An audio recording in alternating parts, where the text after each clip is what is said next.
Hello বন্ধুরা, ফিরে এলাম আবার একটি অ্যাম্প্লিফায়ার নিয়ে। তো এটি একটি এলএক্স অডিও পোটন RX 3000 মডেলের অ্যাম্প্লিফায়ারটি দুটো সাইডই প্রবলেম আছে এবং ঢাকনাটি খোলা হয়েছে।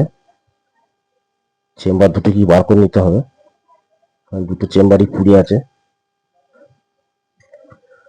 ডান দিকে চেম্বার, এখন একটা একটা করে কানেকশন সব খুলে বার করে নেওয়া হলো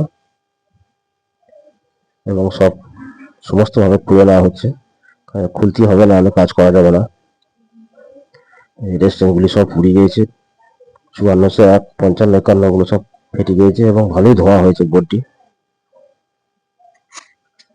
এবং আর একটি যেটা আছে সেটাকেও একইভাবে খোলা হচ্ছে এবং সব একটা একটা করে মেপে দেখে নেওয়া হচ্ছে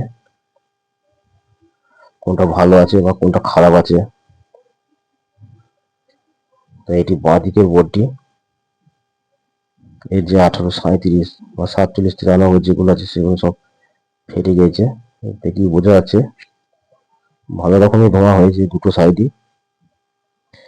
বোর্ডের মালগুলি খোলার পর একটু ভালো করে ডিসোল্ডারিং করে নিতে হবে, তাহলে রেজিস্ট্যান্সগুলি লাগানো একটু অসুবিধা হবে।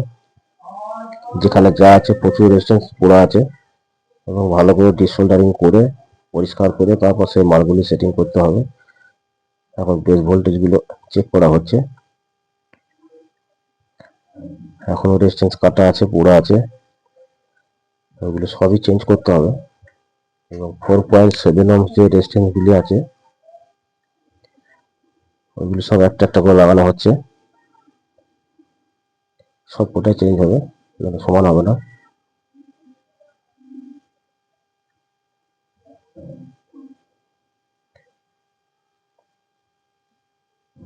ছটা করে লাগানো হয়ে গেছে। এবার মাথাগুলি সব কেটে বাদ দিয়ে একটা একটা করে যেমন ছিল ভালো করে সোল্ডার করে দিতে হবে। এই ধরনের ভিডিও দেখতে আমার চ্যানেলটিকে সাবস্ক্রাইব করে রাখুন, লাইক করুন, কমেন্ট করুন এবং শেয়ার করে আমাকে জানান। সোল্ডার হয়ে গেছে। এবার যে মিটার যেগুলি আছে 0.25 সেইগুলো সব একটা একটা করে লাগিয়ে নেওয়া হচ্ছে। এবং ট্রানজিস্টরগুলো এখন এই মুহূর্তে লাগানো যাবে না, হিট সিংয়ে বসিয়ে লাগাতে হবে, নাহলে সেটিং হবে না বোর্ডটি।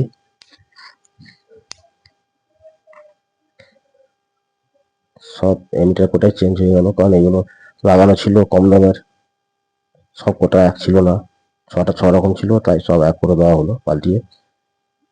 এবং এই যে এক্সচেঞ্জগুলি সব চেঞ্জ হয়েছে, পিসের আইসি সবই চেঞ্জ করতে হয়েছে। এবং আরেকটি যেটা মডিউল আছে 521943 ছোট তোশিবা, এগুলো সব চেঞ্জ করে এক ম্যাচিং এর করতে হয়েছে।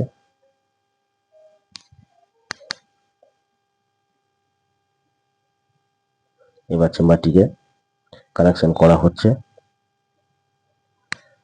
মেন ভোল্টের আউটপুট যেখানে যা ছিল এবং ইনপুট। আচ্ছা, এই রিলেটি খারাপ ছিল, ওই মাপে রিলেটি পাওয়া যায়নি।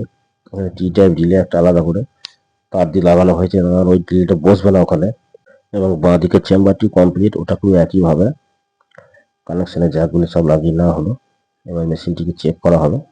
দুদিকেরই প্রোটেকশন ছেটে দিয়েছে এবং ভোল্টেজ সব ওকে হয়ে গেছে।